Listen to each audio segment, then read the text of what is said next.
Welcome to HANIA English Podcast. Today's topic is, a little delicate, I guess you could say. Yeah, we're diving deep into the world of masturbation. Okay. You know, a subject that people often whisper about. Right. But rarely discuss openly. Yeah, you're right. It's fascinating. Yeah. How something so natural can be shrouded in so much secrecy and shame. Exactly. And, because we don't talk about it openly. Right. There are so many myths and misconceptions floating around.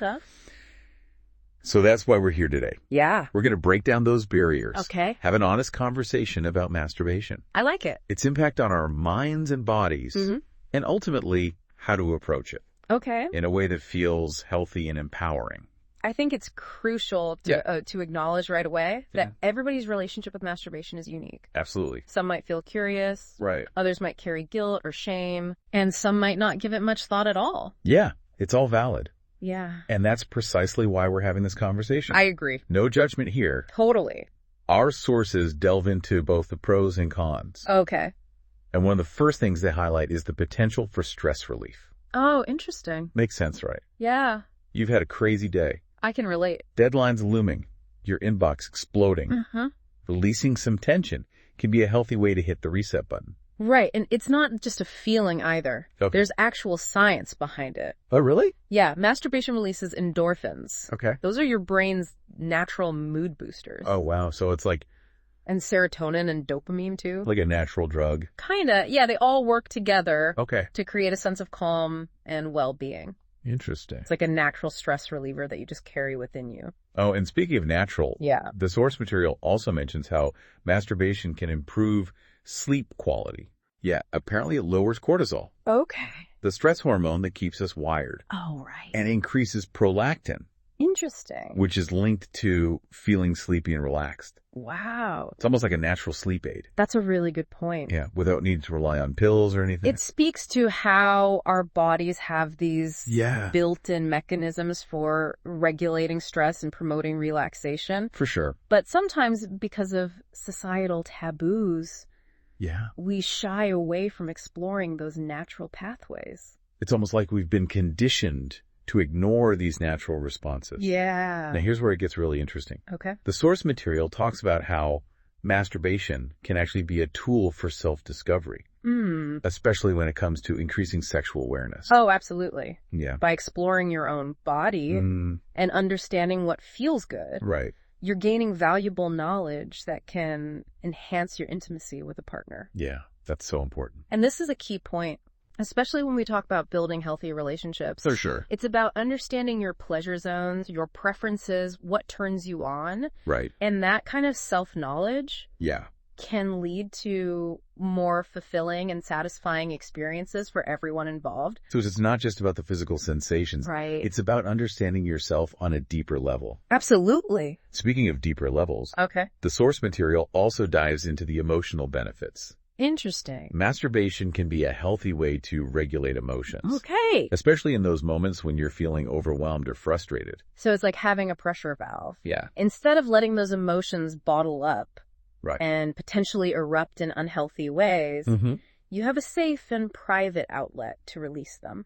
Yeah, for sure. And that can be incredibly helpful. Totally. In preventing impulsive decisions. I agree. Especially in the heat of the moment. Like giving yourself a timeout before reacting. Yeah. Allowing those intense emotions to settle down. But, even with all these benefits, it's essential to address the potential downsides too, right? Of course. Our sources get pretty real about the dangers of compulsive masturbation.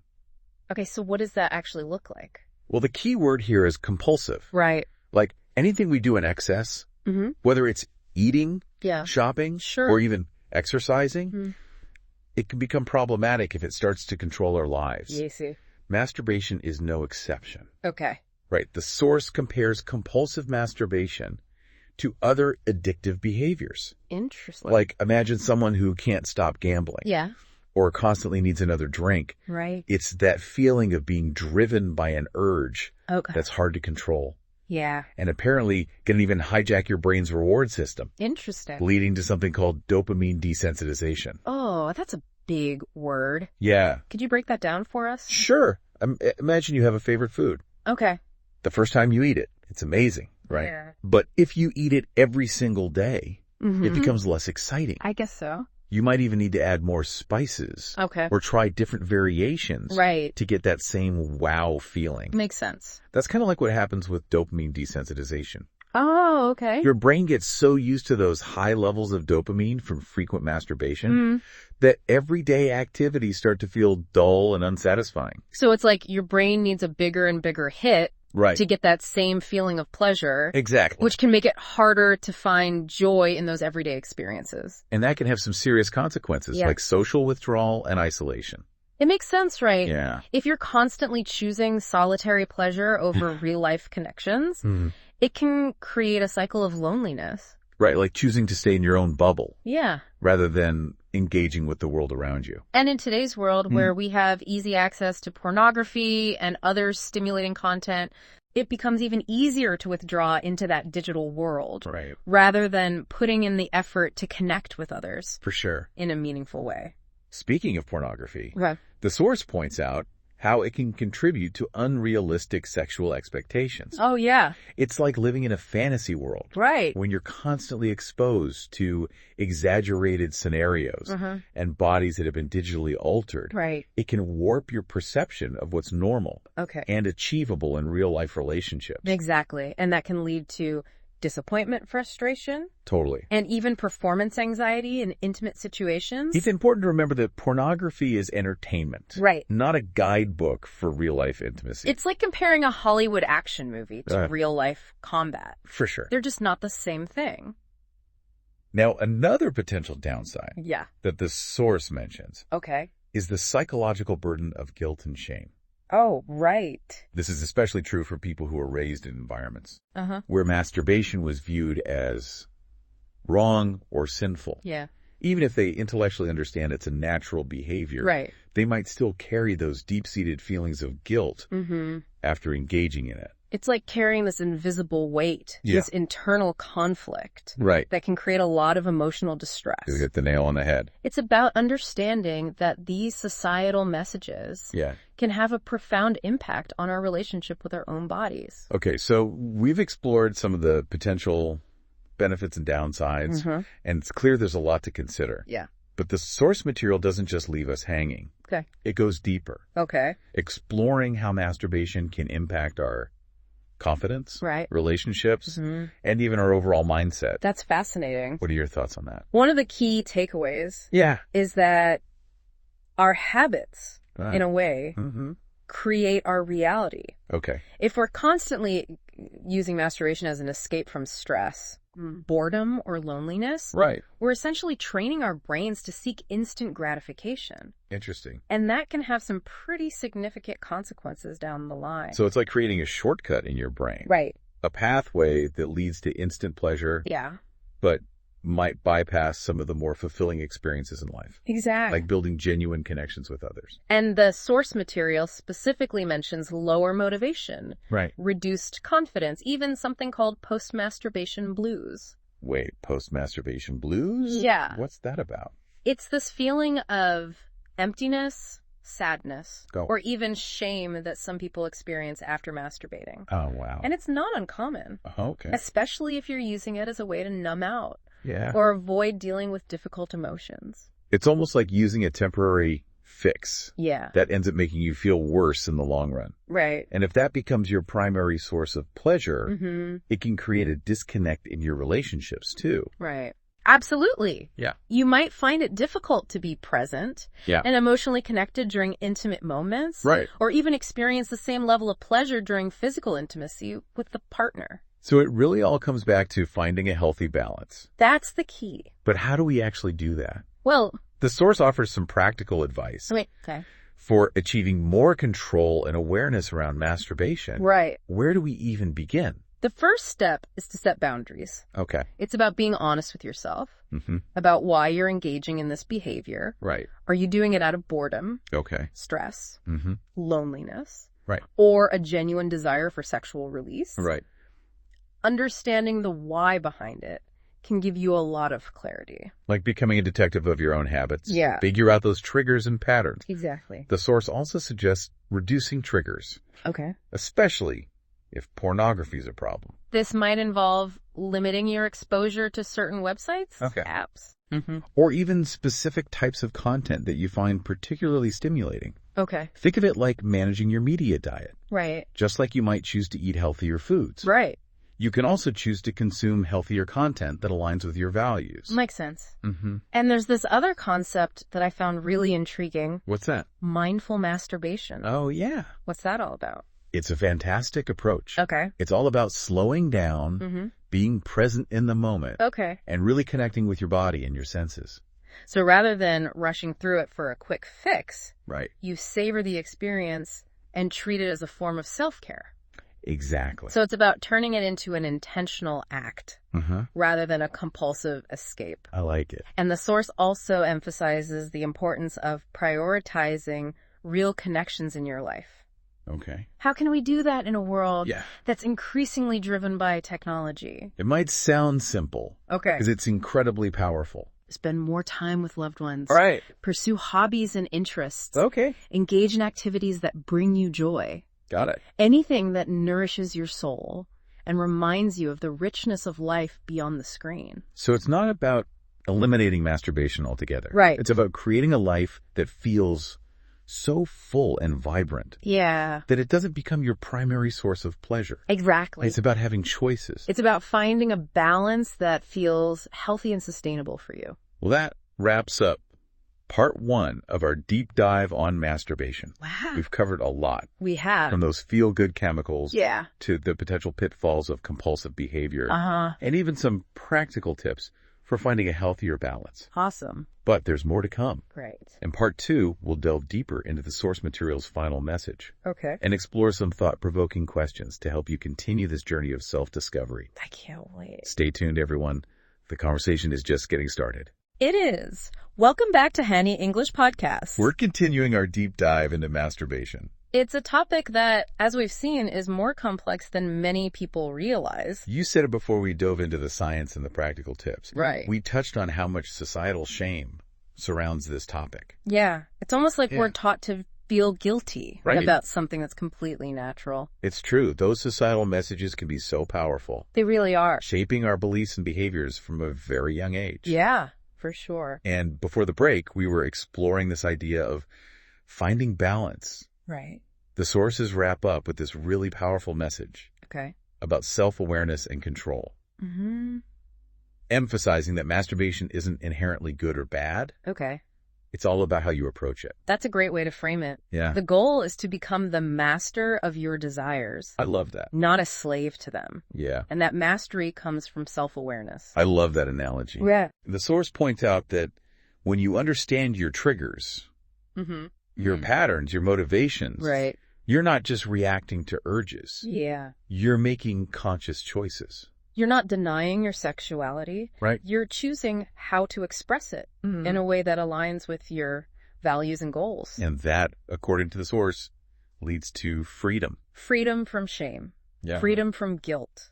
Freedom from that constant internal battle. Yeah. Think about it. Right. When you're not constantly wrestling with those urges. Yeah. Or feeling bad about yourself. Totally. You free up so much mental and emotional energy. It's like breaking free from those invisible chains. Yeah.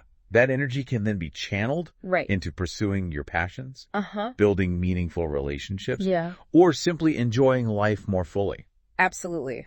The source ends with a call to action. Okay. Challenging listeners to reflect, experiment, and take control. I think that's a great way to empower listeners. It's not about passively absorbing information. Right. It's about actively engaging with these ideas. For sure. And figuring out what works for you. So let's talk about reflection for a moment. Okay. What are some questions that listeners can ask themselves as they think about their own relationship with masturbation? Here are a few to get you started. Okay. What role does masturbation play in your life right now? Is it a source of stress relief, pleasure, escape? Right. Something else entirely. Yeah. And how do you feel before, during, and after engaging in it? Oh, that's a good one. Yeah. Are there any patterns or triggers that you can identify? Those are some really insightful questions. It's about becoming aware of those nuances. And when it comes to experimenting, right, what are some practical steps listeners can take yeah, to explore different approaches to managing their desires? We talked about the 7-day challenge, right, which is a great way to start tracking your urges, delaying gratification, and experimenting with alternative activities. Okay. But you can also explore other techniques. Right. Maybe you try setting specific time limits for yourself. Yeah. Or exploring different types of pleasurable activities that don't involve masturbation. It's like expanding your repertoire of self-care practices. Exactly. Finding healthy ways to manage stress and find joy. Mm-hmm. And the final piece of the puzzle is taking control. Okay. What does that actually look like right, in day-to-day life? It's about empowering yourself to make conscious choices Okay. that align with your values. Right. Setting boundaries, communicating your needs, and seeking support when you need it. Okay. Recognizing that you have the power to shape your relationship with your sexuality. That's such a powerful message. And the source material focuses primarily on the individual experience. Right. But I think it's important to acknowledge I agree. the role that relationships play, absolutely. our partners, friends, family. Their beliefs and behaviors can influence us too. Open and honest communication with our partners about our needs and desires is so essential. For sure. For building healthy and fulfilling relationships. It's about creating a safe space where you can talk about these things without fear of judgment. And it's not just about talking. Right. It's about listening and understanding your partner's perspective. Exactly. Their experiences and beliefs might be different from your own. Yeah. And it's important to respect those differences. So in addition to reflecting on our own relationship with masturbation, it's also valuable to have these conversations with our partners to ensure that our sexual needs and boundaries are aligned. And if those conversations are difficult, remember, it's okay to seek guidance from a therapist or counselor. That's a good point. They can provide a neutral space to explore these issues and develop healthy communication strategies. It's like having a coach in your corner. Okay, so we've covered a lot of ground. I know we have. But before we wrap up, let's circle back to a term you used earlier. Dopamine desensitization. Right. Could you break that down for our listeners who might not be familiar with it? Of course. So imagine dopamine as a little messenger in your brain. Okay. Every time you do something pleasurable, eat a delicious meal, listen to your favorite song, or engage in any activity you enjoy. Okay. Your brain releases dopamine. Okay. And you experience a feeling of reward. It's what makes us feel good. Yes. It's like a natural high. But here's the thing. Okay. When we engage in activities that produce very high levels of dopamine, like compulsive masturbation, our brain can become desensitized to its effects. Interesting. It's like developing a tolerance. So it takes more and more to get that same feeling of pleasure. And that can have a ripple effect on other areas of our lives. Right. Things that used to bring us joy might start to feel dull and uninteresting. Because our brain is craving those higher levels of dopamine that it's become accustomed to. It's almost like chasing a high. Yeah. It keeps getting harder and harder to reach. That's why it's so crucial. Right. To be mindful of our habits and to cultivate balance in our lives. Well, that brings us to the end of part 2 of our deep dive. Wow, we've covered a lot. We've explored those powerful messages of self-awareness and control. Yeah. Talked about the importance of communication in relationships, and even tackled some complex brain science. But the conversation isn't over yet. Not yet. In part 3, we'll leave you with some thought-provoking questions. Okay. To ponder as you continue to explore this topic on your own. Stay tuned, everyone. Welcome back to HANIA English Podcast. We've been having a really open and honest conversation about masturbation. We have. A topic that can bring up a lot of different feelings for people. It's true that we've talked about the science, the psychology, the potential benefits and risks. Yeah. And even how to find a healthier balance. But as with any deep dive, we want to leave you with some things to think about. Okay. Some questions to ponder. Yeah. As you continue to explore this topic on your own. Okay, so final thought-provoking questions. Yeah, what's the first one? How about this? Okay. How has society's view of masturbation influenced your own beliefs and behaviors? Think about the messages you receive from your family, your culture, your religion, or even just from the media. Yeah. Did those messages shape your perception of this act in a positive or negative way? That's a great question. It encourages listeners to examine those underlying influences. Right. And to consider whether those beliefs truly resonate with them or if they've just adopted them from external sources. It's about reclaiming your own narrative around sexuality. Exactly. And building on that. Okay. Another question to consider is, how does your relationship with masturbation impact your relationships with others? That's a good one. Think about your romantic relationships, your friendships, even your relationship with yourself. Yeah. Does it create a sense of connection or isolation? Okay. Does it foster intimacy or distance? It reminds us that our sexual behaviors aren't just personal. Right. They can have a ripple effect. Totally. On how we interact with the world around us. And for those who are in relationships, yeah, here's a question to spark some open communication with your partner. Okay. How can you create a safe and judgment-free space to discuss your needs and desires around masturbation? That's so important. It's about fostering mutual understanding and respect. Right. Even if your views or practices differ. Creating that open dialogue can really strengthen the bond you share. Absolutely. Oh. Okay, let's shift gears a bit and look at the bigger picture. Okay. What if we could rewrite the cultural narrative around masturbation? What would a more healthy and empowering message look like? I love that question. It challenges us to imagine a world where sexuality is embraced with openness, honesty, and respect. Right. A world where we can talk about these things without shame or judgment. A world where pleasure is seen as a natural and healthy part of being human. Exactly. And finally, let's bring it back to the individual. Okay.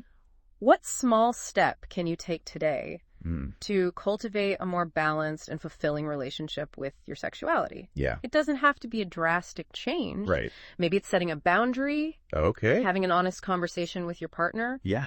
Or simply committing to practicing more self-compassion. Beautifully said. Remember, this journey is about progress, not perfection. So true. It's about taking those small steps, learning as you go, and embracing your sexuality with confidence and authenticity. Well, that brings us to the end of our deep dive on masturbation. We hope this conversation has been insightful, thought-provoking, and perhaps even a little liberating for some of you. Remember, you're not alone on this journey. Yeah. We encourage you to continue exploring these topics, to challenge those outdated societal norms, and to embrace your sexuality with self-awareness and self-love. Thanks for tuning in to the HANIA English Podcast. Yes, thank you. Until next time, keep learning, keep growing, and keep the conversation going.